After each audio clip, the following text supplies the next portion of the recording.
Bonsoir à tous, retour de l'information locale en 26 minutes sur TV 78. Bienvenue dans ce 7-8 journal. Tout de suite, les titres de ce lundi 7 janvier. L'acte 8 de la mobilisation des Gilets jaunes, un rassemblement pacifique s'est tenu samedi au Clé-sous-Bois. Un week-end une fois encore émaillé en d'autres lieux par la violence, notamment à Paris où un ministère a été pris pour cible. Invité le député des Yvelines Jean-Noël Barrot, tout récent secrétaire général du MoDem. Après les Gilets jaunes, les stylos rouges, un mouvement de professeurs en colère né sur les réseaux sociaux et sans syndicat. Ils réclament de meilleurs salaires et conditions de travail. Des actions concrètes étaient prévues dans les établissements en ce jour de rentrée des classes. Réaction en plateau avec Delphine Romani, secrétaire SNES-FSU des Yvelines. Et puis il nous a quitté le 1er octobre dernier. Charles Aznavour repose depuis dans les Yvelines, dans le caveau familial de Montfort-l'Amaury. La commune est devenue un lieu de pèlerinage pour les fans du chanteur. Reportage. À suivre également, première rétrospective de la semaine sur les faits marquants de l'an passé et un point sur les grands rendez-vous sportifs de 2019 dans les Yvelines. Nouvelle mobilisation donc ce week-end des Gilets jaunes. Au Clé-sous-Bois, la manifestation se voulait pacifique et conviviale avec les automobilistes et notamment le partage de la traditionnelle galette. Le reportage d'Aurélie Ronze et de Marilène Yapichino. Concert de klaxon samedi au rond-point de la Résistance au Clé-sous-Bois à l'appel d'une dizaine de gilets jaunes. Un 8e acte pacifique pour montrer au gouvernement qu'ils sont toujours aussi déterminés. Nous voulons en fait tout simplement, nous, mouvement des gilets jaunes des Clés et alentours, mobiliser le maximum, faire des opérations fortes pour que la France puisse entendre qu'il y a aussi une mobilisation, il n'y a pas seulement qu'à Paris, il y a aussi en région, dont dans les Yvelines. Là, on se met sur une voie pour bloquer un petit peu la circulation, pour pouvoir dire aux gens qu'on est là, qu'on sera toujours là et qu'il faut qu'ils viennent nous rejoindre. Les manifestants ont également rendu hommage aux personnes blessées ou décédées depuis le début de la mobilisation. Ces bougies allumées sont les symboles de notre soutien. Action moins solennelle, en ce week-end de l'Épiphanie, une distribution de galettes des rois était organisée auprès des automobilistes. Bien, attention à vous. On est avec vous. Ah, c'est bien. Il ne faudrait pas aller jusqu'au durcissement parce qu'il y en a qui veulent le durcir. C'est ce qu'il ne faudrait pas faire. Mais oui, je pense que ça va amener à quelque chose. J'espère en tout cas. S'il faut être là tous les samedis au mois de janvier, février, mars, on y sera. Alors que le grand débat national doit s'ouvrir dans les prochains jours, les Gilets jaunes des Clés-sous-Bois semblent déterminés à poursuivre leur mobilisation, toujours dans la convivialité. Un acte 8 des Gilets jaunes qui n'a pas été pacifique en tous les endroits. Vous avez vu sûrement ces images d'un boxeur frappant des gendarmes, celles aussi de l'assaut mené contre le ministère du porte-parole du gouvernement, Benjamin Griveaux. Bonsoir Jean-Noël Barrot. Bonsoir. Vous êtes le député de la 2e circonscription des Yvelines, tout récemment nommé comme secrétaire général du MoDem. On en parle dans un instant. Que vous inspire déjà ce 8e acte de la mobilisation des Gilets jaunes, émaillé encore une fois par des violences? Oui, je regrette d'abord qu'un certain nombre de débordements aient eu lieu et des comportements inacceptables, notamment vis-à-vis des forces de l'ordre. Et je veux redire tout mon soutien aux gendarmes, aux policiers, aux pompiers qui ont pris sur leurs vacances, parfois sur leur temps personnel, pour être présents lors des différentes journées de manifestation pour assurer la sécurité. Et je souhaite que les violences s'arrêtent désormais. Et face à ce nouveau week-end de violence, le Premier ministre Édouard Philippe fera des annonces d'ordre public ce soir dans le JT de TF1. Peut-être celle de créer un fichier pour identifier les individus qui frappent les forces de l'ordre. Écoutez à ce propos une autre députée des Yvelines, Aurore Berger, invitée ce matin sur LCI. Mesures policières, moi, je pense qu'il faut aller plus loin. Je pense qu'il faut aller plus loin. On interdit bien d'entrer dans les stades celles et ceux dont on sait qu'ils sont ce qu'on appelle les hooligans, c'est-à-dire qu'ils auront des comportements délictueux et violents. Eh bien, moi, je pense qu'en effet, on peut aller plus loin, c'est-à-dire à un moment qu'il y a un fichier qui permette d'identifier celles et ceux dont on sait que de manière récurrente, ils sont là pour casser, pour frapper des policiers et des gendarmes, pour attenter à des symboles républicains, pour frapper aussi parfois d'autres manifestants, pour les interdire de manifester. Jean-Noël Barrot, il faut une réponse forte ce soir du gouvernement? Je crois qu'il y a un principe simple. Le peuple est souverain. Le président de la République l'a rappelé. Il élit des représentants lors des élections. Ces représentants votent des lois et les lois doivent être respectées. Celui qui s'en prend à un maître d'école, celui qui s'en prend à un agent de police ou un gendarme, il piétine la volonté du peuple souverain, il piétine la loi et il doit être sanctionné en fonction. Alors, il y a eu des pas faits par le gouvernement. Est-ce que vous pensez que la sortie de crise va être dans ce grand débat national qui va débuter le 15 janvier, une grande consultation nationale avec des réunions locales, des contributions également sur une plateforme numérique numérique. Est-ce que c'est ça la solution aujourd'hui ? Je crois d'abord que le premier pas, c'était d'apporter un certain nombre de réponses immédiates avec l'annulation de la hausse des taxes sur le carburant et puis le plan de 10 milliards d'euros pour la défiscalisation des heures supplémentaires, la suppression de la hausse de la CSG pour 5 millions de retraités, la prime de Noël et puis maintenant le grand débat qui va s'ouvrir et permettre de faire émerger un certain nombre de solutions concrètes pour apporter des réponses aux problèmes des Français. Et comment ça va s'organiser dans les Yvelines ce débat ? Vous avez fait parvenir aujourd'hui une lettre aux maires des Yvelines pour leur demander de s'associer dans cette démarche de débat national. Comment ça va se mettre en place dans les Yvelines ? Le président de la République a annoncé qu'il écrirait à toutes les Françaises et tous les Français pour leur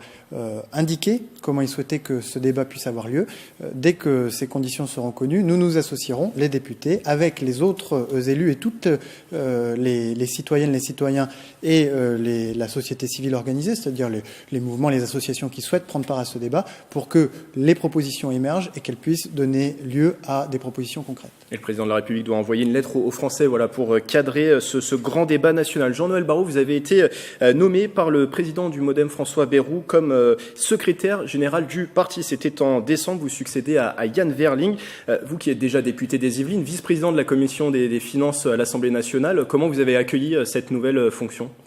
C'est un honneur que d'être désigné à cette fonction-là. C'est aussi une exigence parce que, vous l'avez rappelé, j'ai mon mandat de parlementaire que je compte bien continuer à assumer pleinement. Ça va être compliqué de faire coïncider tous les emplois du temps ? Il va falloir y travailler.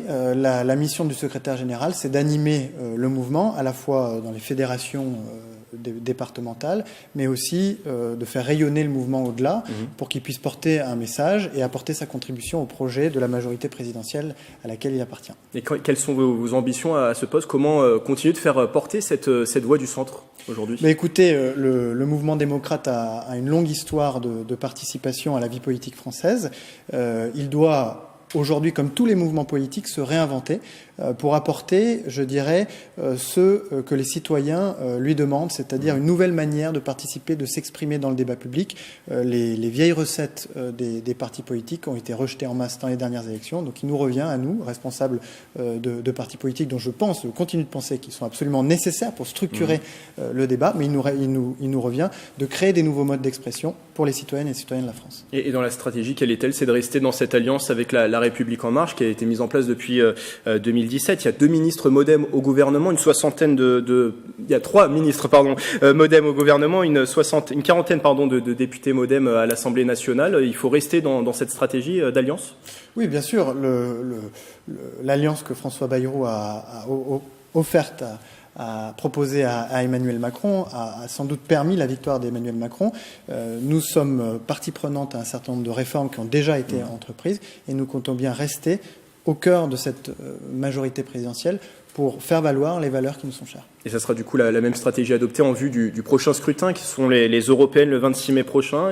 Vous allez y aller avec votre allié de la République En Marche ? Oui, je crois que le souhait qui est largement partagé, c'est qu'il puisse y avoir une liste commune pour défendre des valeurs, notamment la promotion de l'Union européenne comme un facteur de paix, qui est une valeur qui est très chère au cœur des adhérents et des sympathisants du mouvement démocrate, mais aussi à ceux de la République En Marche. Donc je pense que les conditions sont réunies pour qu'une liste commune puisse être constituée. C'est ce que nous allons voir dans les prochaines semaines. Et ça sera dans les prochaines semaines. Le 24 janvier, d'ailleurs, à Viroflay, vous organiserez un débat sur l'Europe en présence de l'eurodéputée Nathalie Griesbeck et aussi du président de la Fondation Robert Schuman, Jean-Dominique Giuliani.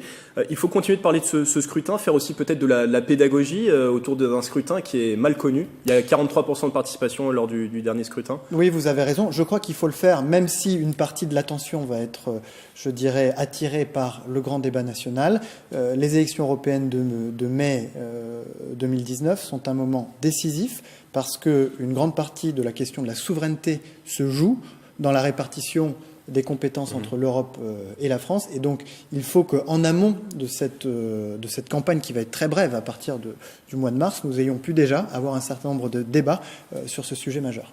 Merci Jean-Noël Barrot d'être passé sur ce plateau. Je rappelle, deuxième député de l'A, deuxième des circonscriptions des Yvelines, également tout récent secrétaire général du MoDem. Merci d'avoir été avec nous. Merci à vous. Dans l'actualité, également une enquête ouverte après la mort d'un ouvrier à Versailles. Jeudi soir, il a perdu la vie suite à une chute de 18 mètres. Cet homme de 68 ans intervenait sur les toits de la préfecture pour nettoyer les gouttières.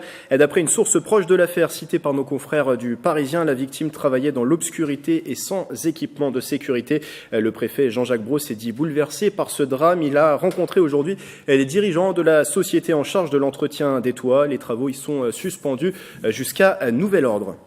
Avant de parler des stylos rouges, petite pause dans ce journal. Charles Aznavour quittait ce monde le 1er octobre dernier à l'âge de 94 ans. Durant sa vie d'artiste, il a vécu dans les Yvelines à Montfort-l'Amaury, commune dans laquelle il a été également enterré. Depuis, de nombreux touristes se rendent sur sa sépulture. Un reportage de Nicolas Dandry.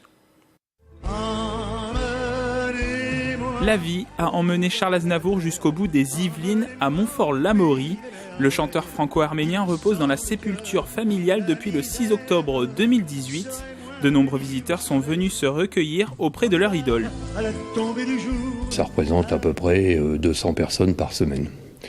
Et notamment l'Office de tourisme d'Arménie, le directeur de l'Office de tourisme d'Arménie, va organiser au printemps des cars pour venir voir, rendre un hommage à Aznavour, sachant que c'était quand même une idole en Arménie et en France aussi, bien sûr, et dans le monde. Charles Aznavour était quand même très connu dans le monde entier.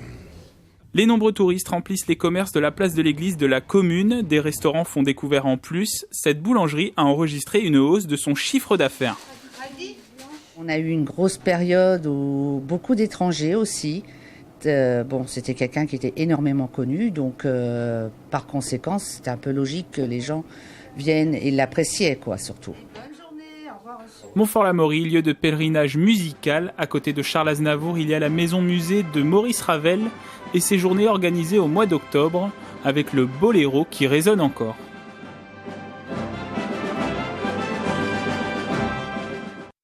On parlait tout à l'heure des gilets jaunes, place au stylo rouge dès à présent. Un mouvement de professeurs en colère né sur Facebook pour réclamer notamment de meilleurs salaires et de meilleures conditions de travail. Plus de 52 000 enseignants ont déjà rejoint le groupe sur le réseau social. Bonsoir Delphine Romani. Bonsoir. Vous êtes la secrétaire du SNES-FSU des Yvelines, syndicat des professeurs du secondaire. Déjà une réaction sur ce mouvement, sur le côté spontané, sur le côté aussi qu'il se fasse en dehors de tout syndicat. Qu'est-ce que ça vous inspire ? Alors, ce que ça nous inspire, c'est que c'est un mouvement qui se crée en dehors de tout syndicat, mais qui n'est pas forcément hostile au syndicalisme, puisqu'il porte aussi un certain nombre des revendications que nous avons depuis fort longtemps. Oui, c'est des colères qu'on entend depuis très longtemps. Voilà, des meilleures conditions de travail, des meilleurs salaires. Tout à fait, des meilleures conditions de travail, un allègement des effectifs par classe, une revalorisation générale de la profession et de l'image qu'elle peut avoir dans la société. Tout ça, ce sont des revendications que nous partageons avec les stylos rouges et que nous avons depuis fort longtemps et que nous portons depuis un certain nombre d'années. Ça témoigne de quoi ce mouvement, que les professeurs se sentent oubliés par la République ? Oui, je crois qu'ils se sont sentis oubliés lorsque le président a fait des annonces et qu'il n'y a pas eu un seul mot pour les fonctionnaires, pour la fonction publique et pour les enseignants en particulier. Et je crois que c'est ça qui a déclenché cette colère qui est tout à fait légitime. Alors il y a certains professeurs de l'Académie de Lille qui envisageaient aujourd'hui comme action une grève des corrections, mettre par exemple 20 sur 20 à toutes les copies. Est-ce que vous savez si des actions du genre ont lieu aujourd'hui dans les Yvelines, s'il y a des actions qui sont programmées dans les Yvelines dans ce Alors cadre pas à ma connaissance pour le moment. Très bien, donc ça sera à suivre dans les prochaines semaines. Alors Delphine Romani, vous êtes venue pour parler avec nous d'un autre sujet. À la rentrée de septembre au lycée, il y aura cette nouveauté, fini les séries L, ES et S. Elles seront remplacées avec la réforme du bac, en tout cas dans un premier temps pour les élèves de première. À la place, un socle d'enseignement commun pour tout le monde, complété d'un socle dit d'enseignement de spécialité. 3 au choix en première, 2 en terminale, pour avoir au final une sorte de bac à la carte qui correspond aux besoins de chaque chaque élève. Alors, juste avant les vacances, l'Académie de Versailles a révélé son projet de carte des enseignements des spécialités. Qu'est-ce qu'il faut retenir de cette carte ? Alors, c'est un projet de carte qui est provisoire, hein, comme vous le dites, ce n'est qu'un projet qui a été élaboré en concertation avec les organisations syndicales et donc qui sera de nouveau discuté le 17 janvier. Donc, ce qu'il faut retenir, c'est que c'est un projet de carte qui va en fait renforcer un certain nombre de travers que nous avions déjà dénoncés à propos de la réforme du lycée Blanquer. D'une part, parce que comme vous le disiez, les élèves vont avoir un tronc commun, donc sur la base de 35 élèves, et ensuite ils vont choisir un certain nombre d'enseignements de spécialité. Et en fait, ces enseignements de spécialité vont conduire à renforcer le profil de certains lycées, par exemple, à renforcer les enseignements scientifiques au détriment de tous les enseignements plus littéraires, des humanités, langue et culture de l'Antiquité. Parce que tous les enseignements de spécialité ne seront pas disponibles dans tous les lycées du département. Ça, c'est important aussi de le préciser. Voilà, c'est ça. En théorie, tous les établissements doivent proposer 7 spécialités dites classiques, qui sont l'histoire-géographie, humanité, littérature et philosophie, langue, mathématiques, physique, chimie, SVT et SES. Donc, ceux-là sont en théorie proposés par tous les établissements. Et ensuite, il y a des spécialités dites rares, qui sont art, langue et culture de l'Antiquité, c'est-à-dire latin et grec, sciences de l'ingénieur et une nouvelle matière qui s'appelle numérique et sciences de l'informatique. D'accord. Voilà. Donc, si on regarde dans le détail, en théorie, tous ces enseignements, donc les 7 spécialités classiques sont proposés par tous les établissements, ce qui n'est pas le cas en réalité partout, et les enseignements dits rares sont proposés uniquement par certains établissements.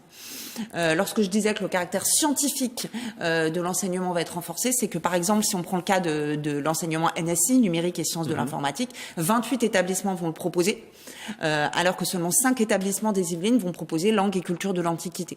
Donc il y a un déséquilibre sur la répartition, on va dire, de ces enseignements de spécialité sur le territoire. Voilà, ce qu'on voit, c'est que la tendance est à sacrifier les humanités au profit donc des sciences. Et il faut noter également que ça va être problématique puisque cet enseignement en numérique et sciences de l'informatique, pour l'instant, il n'y a aucun professeur qui est diplômé pour l'enseigner. Donc c'est un nouvel enseignement qu'on va implanter un peu partout sans avoir au préalable formé les professeurs. C'est-à-dire qu'aujourd'hui, il y a un manque de formation, vous le dites, peut-être un manque d'information des professeurs sur ce qui va se mettre en place dès le mois de septembre ? Alors un manque d'information, je ne sais pas, un manque de formation certainement pour cet enseignement-là en particulier. Et à quoi ressemblent du coup les journées des professeurs aujourd'hui ? Est-ce que les élèves les questionnent beaucoup sur cette réforme, aussi les parents ? Est-ce qu'ils peuvent leur apporter des réponses ? Alors pour l'instant, les choses sont en train de se mettre en place. Les élèves vont devoir choisir leurs enseignements de spécialité. À la fin du second trimestre, ils vont déjà commencer à formuler des choix qui deviendront définitifs en fin d'année. Donc pour l'instant, on est vraiment au tout début du processus et ils ne posent pas encore trop de questions. D'accord. Alors ces enseignements de spécialité, on le rappelle, ils ont pour objectif, selon l'éducation nationale, de garantir aux lycéens un enseignement riche et diversifié, personnaliser les parcours et renforcer les chances de réussite dans le parcours post-bac pour les jeunes. Vous voyez ces enseignements de spécialité s'afficher à l'écran. Ces objectifs, vous en pensez quoi, Delphine Romani ? Est-ce que cette réforme était nécessaire, cette réforme du bac ? Alors, une réforme était nécessaire, ça c'est certain. Après, nous, ce qu'on dit, c'est que cette réforme du lycée, qu'on a appelé le lycée des possibles, il y a quand même une grande partie de communication médiatique, et j'ai même envie de dire d'enfumage. On nous explique que les élèves vont pouvoir choisir leur parcours, mais on sait que c'est pas vrai. Je disais tout à l'heure que tous les lycées ne vont pas proposer les spécialités, puisque un certain nombre d'établissements vont être mis en réseau. Donc cela veut dire que les élèves pourront aller suivre un enseignement de spécialité dans un autre établissement qui n'est pas le leur, parce que l'enseignement n'est pas proposé dans leur établissement. Si on prend le cas, par exemple, de ce qui se passe à Saint-Germain-en-Laye, tous les enseignements de spécialité vont être proposés dans le lycée de centre-ville, le lycée Jeanne d'Albret, qui est celui qui bénéficie d'une image plus attractive. Et les 2 autres lycées de Saint-Germain-en-Laye, le lycée Poquelin et le lycée de Vinci, ne pourront pas proposer tous les enseignements. Le lycée de Vinci va proposer des enseignements à coloration plutôt scientifique. Le lycée Poquelin proposera des enseignements plutôt à coloration histoire-géographie, sciences économiques et sociales, mathématiques. Et je précise qu'on arrive à la fin de cet entretien, oui. Cette carte sera arrêtée le 17 janvier, cette carte des enseignements de spécialité. On arrive malheureusement à la fin de cet entretien. Merci Delphine Romani d'avoir été avec nous. Merci, au revoir. Secrétaire du SNES FSU des Yvelines. Qu'elle soit politique, culturelle ou sportive, 2018 a été riche en événements, dans les Yvelines, bien sûr. Toute cette semaine, nous revenons sur les faits marquants de l'année dernière pour ce premier volet focus sur la période janvier à mars. C'est avec Aurélie Ronze. Le début d'année 2018 aura été arrosé et froid dans les Yvelines. Fin janvier, la crue de la Seine inonde le nord du département. Des pluies qui laissent place en février à de nombreux flocons. Bonsoir à tous, mercredi 7 février, bienvenue si vous nous rejoignez sur TV78, édition spéciale ce soir largement consacrée à la neige et ses répercussions dans le département. Des intempéries qui ont paralysé le territoire, transport en commun à l'arrêt. Certains automobilistes sont même restés bloqués toute la nuit sur les chaussées impraticables. Un quotidien perturbé pour les Yvelinois qui ont dû faire preuve d'imagination pour se déplacer.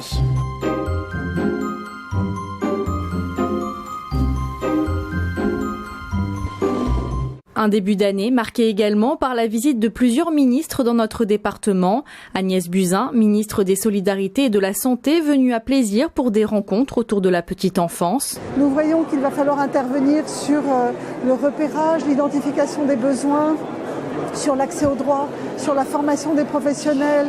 À Trappes, le tout nouvel institut LNE Nanotech, destiné à mesurer l'infiniment petit, est inauguré en présence de la secrétaire d'État auprès du ministre de l'Économie, Delphine Gény-Stéphan. Un déplacement tourné vers les sciences également pour Jean-Michel Blanquer. Le ministre de l'Éducation nationale était en visite au lycée Émilie de Breteuil à Montigny-le-Bretonneux, un établissement qui propose plusieurs formations scientifiques, un souhait du gouvernement. Enfin, la ministre du Travail, Muriel Pénicaud, s'est rendue à Méré en ce début d'année dans un espace dédié au coworking. C'est une bonne manière de permettre ce à quoi aspirent 61% de nos concitoyens. Le travail, il en était aussi question le jeudi 29 mars. Le Vélodrome de Saint-Quentin en Yvelines a accueilli la première édition en piste pour l'emploi. Au programme, rencontres avec des employeurs, échanges avec les entreprises du territoire. En tout, 4000 offres d'emploi ont été proposées aux Saint-Quentinois. Des Saint-Quentinois qui ont pu emprunter dès le mois de mars la toute nouvelle route départementale 30 à Plaisir. Après 3 ans de travaux, la 2x2 voies est enfin ouverte.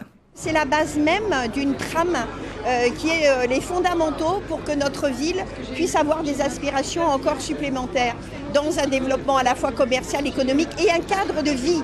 Pour emprunter la ligne 18, il faudra en revanche encore attendre. La nouvelle tombe en février. La livraison du premier tronçon est retardée. Arrivée au plus tard en 2027 sur le plateau de Saclay et non plus en 2024. Sur le plan culturel, en janvier, le Centre de musique baroque de Versailles a fêté ses 30 ans. Depuis 3 décennies, l'établissement versaillais œuvre à la valorisation du patrimoine musical des XVIIe et XVIIIe siècles. Lui a laissé le temps d'une soirée la musique pour déclamer les grands discours qui ont fait l'histoire de l'Assemblée nationale. Début 2018, Joe Star était à l'affiche du théâtre Montansia Versailles pour Éloquence à l'Assemblée. Eh bien, ôtez la peine de mort. Vous voilà forcé. Forcé, entendez-vous, d'ôter aussi l'ignorance et la misère. Enfin, le premier trimestre 2018 a également été sportif avec du cyclisme et le départ le 4 mars dans les Yvelines de la 76e édition du Paris-Nice. C'est du football, c'est vrai. C'est du football, c'est vrai les gars. Déception samedi 6 janvier pour l'équipe de Houille. Le club de foot yvelinois chute en 32e de finale de la Coupe de France de football, battu 3-0 par Concarneau. Près de 2000 supporters étaient venus encourager le petit poussé de la compétition. Un match sans enjeu, en revanche, le samedi 24 mars dans l'enceinte du Vélodrome de Saint-Quentin en Yvelines. D'anciennes gloires du PSG se sont affrontées pour la bonne cause, le 15e trophée du Gold-Elettra, trophée créé par Rai afin de récolter des dons en faveur des enfants défavorisés brésiliens. Et après 2018, 2019 devrait encore marquer les esprits, en tout cas du côté du sport. Bonsoir Mickaël Elmidoro. Bonsoir Grégory, très bonne année 2019. Et surtout une année sportive. On l'espère, du sport. Merci Mickaël. Bonne année à vous également. En 2018, il y a eu la Ryder Cup, évidemment à Saint-Quentin en Yvelines. Est-ce que 2019 sera aussi un bon cru niveau sport ? Alors, il va y avoir du sport en 2019, Grégory. Cette année marquera notamment le retour du jumping de Versailles après avoir annulé l'édition 2018 faute de date disponible. Les organisateurs ont programmé ce concours épique de saut d'obstacles international du 26 au 28 avril en face du château. Autre retour après 20 ans d'absence, les championnats de France féminins par équipe nationale A de gymnastique reviennent en Île-de-France. La compétition sera organisée au Vélodrome national de Saint-Quentin-en-Yvelines. Nous avions reçu l'une des organisatrices sur ce plateau. On attend 1400 gymnastes sur les 3 jours qui feront la compétition et on espère atteindre 5000 personnes sur cet événement en spectateurs. Alors, pas de Ryder Cup, mais il y aura encore du golf cette année dans les Yvelines. Je peux rien vous cacher, vous qui êtes un golfeur hors pair, Grégory, l'Open de France sera une nouvelle fois organisé sur le golf national de Saint-Quentin-en-Yvelines. Cette année, le rendez-vous ne sera pas programmé fin juin, mais du 17 au 20 octobre. Il devient l'avant-dernier tournoi de la saison en Europe. On écoute le DTN du golf français, Christophe Mounieza. L'Open de France en juin a pu souffrir par le passé d'une trop grande proximité de date avec Roland-Garros, ou avec le Tour de France, ou avec l'Euro, le mondial de foot. Donc on pense qu'en étant placé en deuxième partie de saison, là on a un coup à jouer, si on peut dire. Il y aura enfin du cyclisme de haut niveau sur le territoire. Pour la 10e année consécutive, le Paris-Nice s'élancera des Yvelines le 10 mars. Le parcours sera officiellement dévoilé ce mercredi 9 janvier. Toujours sur la route, Rambouillet sera ville départ sur la 26e et dernière étape du Tour de France le dimanche 26 juillet. Plus de 40 000 spectateurs sont attendus pour l'événement. Enfin, le stadium de BMX de Saint-Quentin-en-Yvelines recevra 2 manches du circuit de Coupe du Monde et de Coupe de France les 8 et 10 juin prochains. Grégory. Merci, Mickaël. Et dans votre CETUD Sport tout à l'heure, encore plus de grands rendez-vous pour 2019 dans le département? Toujours. Sport. Il y en a beaucoup. C'est à suivre juste après ce journal qui touche d'ailleurs à sa fin. Vous pouvez retrouver le replay sur notre site internet et notre application mobile. Belle soirée avec TV78.